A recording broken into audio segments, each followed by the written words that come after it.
You cannot pour from an empty cup. This is the weak man's excuse for a thimbleful of generosity. It is the philosophy of perpetual scarcity, a justification for staying just one sip ahead of total depletion. It is a promise to give others your leftovers. The true path, the path of real power and lasting impact, is not about managing an empty cup. It is about being so selfishly, so obsessively, so unapologetically focused on building your own deep and inexhaustible well that it eventually, inevitably, overflows and creates a vibrant oasis for everyone else.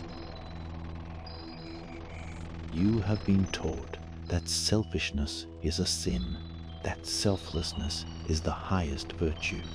This is a moral framework designed by the herd to keep its members weak and interdependent. It is a system that praises the person who gives away their last piece of bread, ensuring that both they and the recipient remain hungry tomorrow. It discourages the one who would lock himself away for a year, hoarding his resources not to eat, but to learn how to cultivate a field that could feed 1,000. The first is called a saint. The second is called selfish.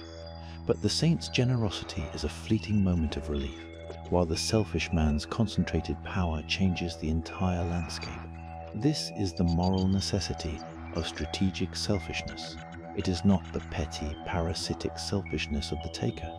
It is the profound, creative selfishness of the builder. It is a conscious, temporary, and ruthless decision to prioritize your own growth, your own strength, and your own resources above all else. It is a season of profound input where you say no to the world's endless demands on your time and energy, so you can say yes to the singular, monumental task of building your own power. Consider the high cost of premature selflessness. The world is filled with well-intentioned people burning themselves out, trying to solve problems they are not yet equipped to handle. They are the aspiring healers who have not yet healed themselves. They are the financial advisors who are drowning in their own debt. They are the activists demanding a better world from a foundation of personal chaos and weakness. Their generosity is a frantic and ineffective shuffling of deck chairs on a sinking ship. Their net impact is negligible because they are forever pouring from a cup that is perpetually, fundamentally empty. Strategic selfishness is the understanding that you must first become the victor before you can be the benefactor. You must first become powerful to have any real power to give away. This requires a season where your primary moral duty is to yourself. A season of unapologetic investment in your own physical health, your financial sovereignty, and your intellectual and practical skills. During this season, you will be misunderstood. You will be called arrogant. You will be called narcissistic. You will be accused of not caring. You must accept this. You must let them say it. You are not building your well for their approval. You are building it for the oasis it will one day become.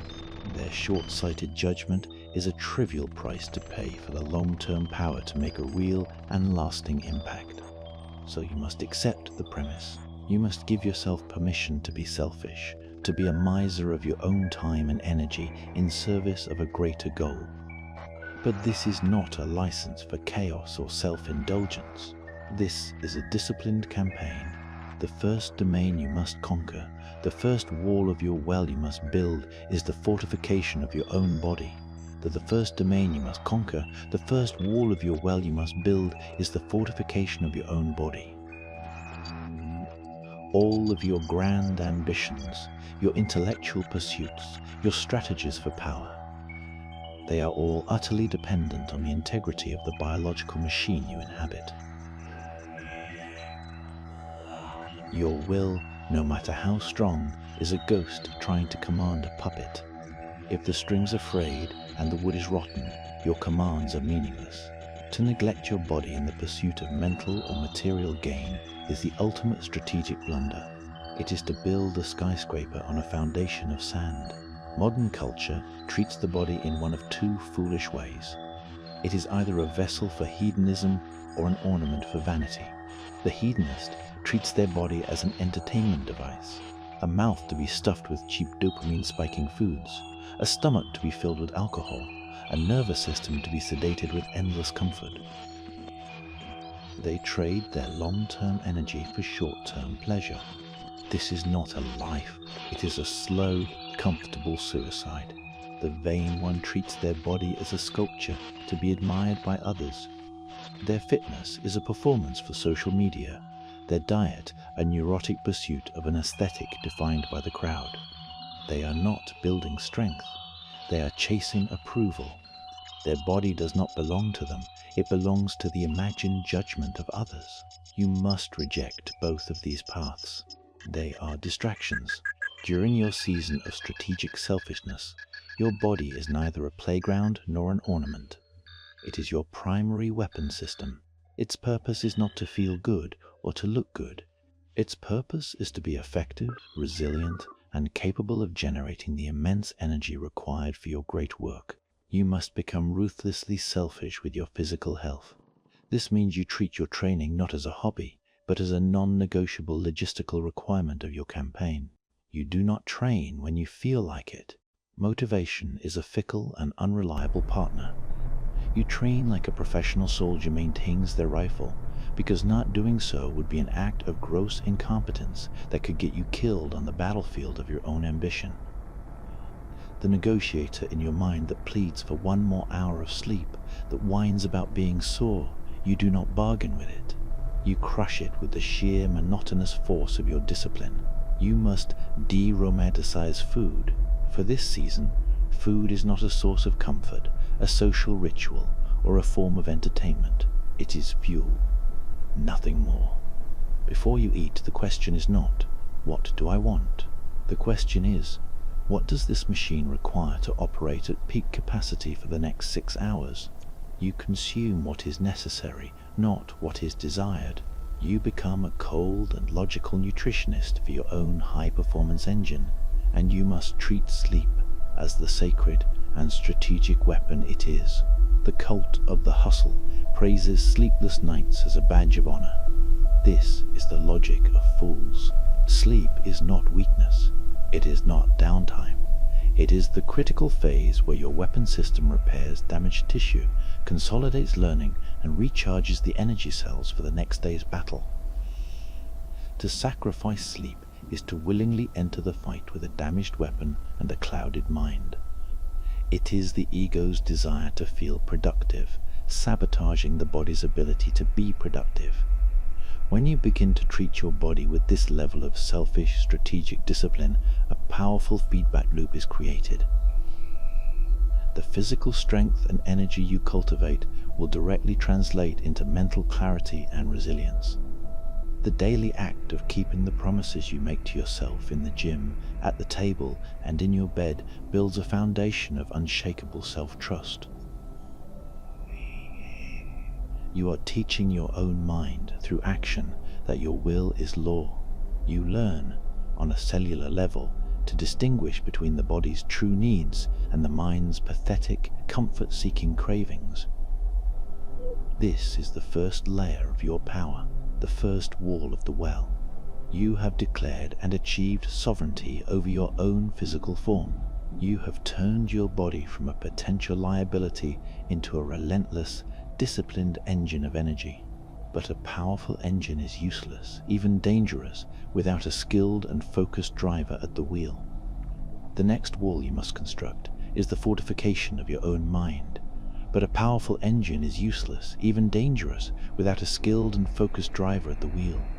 The next wall of the well you must construct, the final fortification of the self, is the fortification of your own mind. If your body is your weapon system, your mind is the targeting computer, the strategist, the general.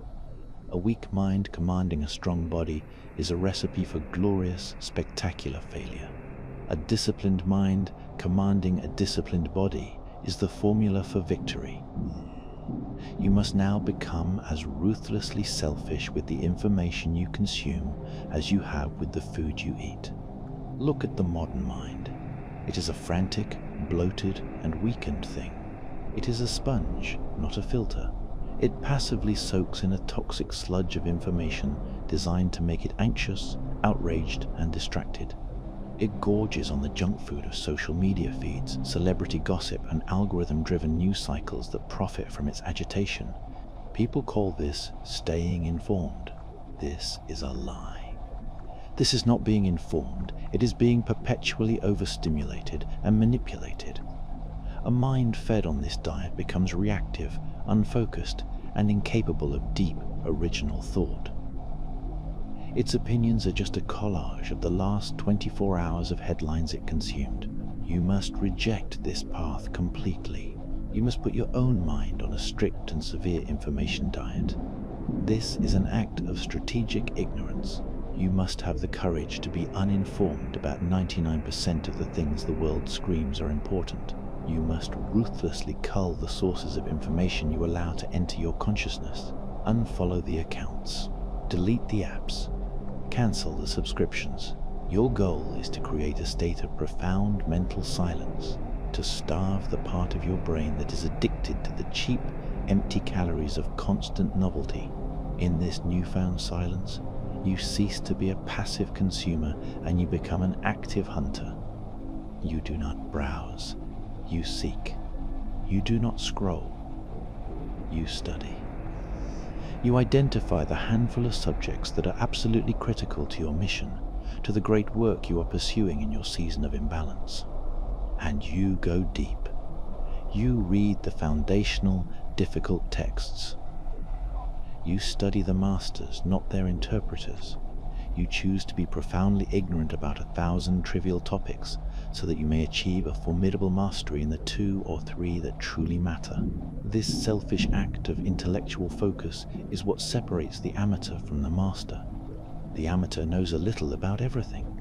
The master knows everything about one thing. When you combine this fortified mind with your fortified body, the synthesis is where true power is born. The disciplined body provides the raw, relentless energy to pursue your goals without exhaustion.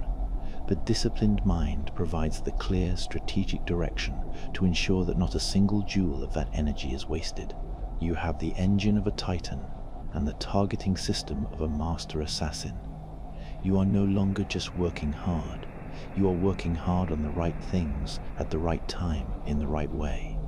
This is the completion of the well, the foundation of selfish purpose, the wall of physical sovereignty, and the wall of intellectual discipline. It is a deep and powerful structure built in a season of temporary, unapologetic, and strategic selfishness. And now, the paradox resolves. The oasis begins to form. A person who has achieved this level of personal power no longer needs to try to be generous. Their very existence becomes an act of generosity. Their discipline becomes an unconscious source of inspiration to the few people they allow into their lives. Their deep knowledge, cultivated in solitude, can solve problems in minutes that would take others months. Their unshakable physical and mental resilience makes them the calm center in any storm, a source of stability for their family, their team, their community. They do not need to run around trying to fill the empty cups of others with a thimble. They have built a well so deep that it has tapped into an underground river. It begins to overflow, not as an act of charity, but as an act of nature. It creates an oasis, and all those who are thirsty may come and drink. It supports an entire ecosystem, not by trying, but simply by being. You have done the work. You have endured the accusations of selfishness. You have built the well. Now, stop worrying about how to pour your cup for others. A well that is deep enough does not need to pour. Its very presence quenches the thirst of the desert. The selfish work is done.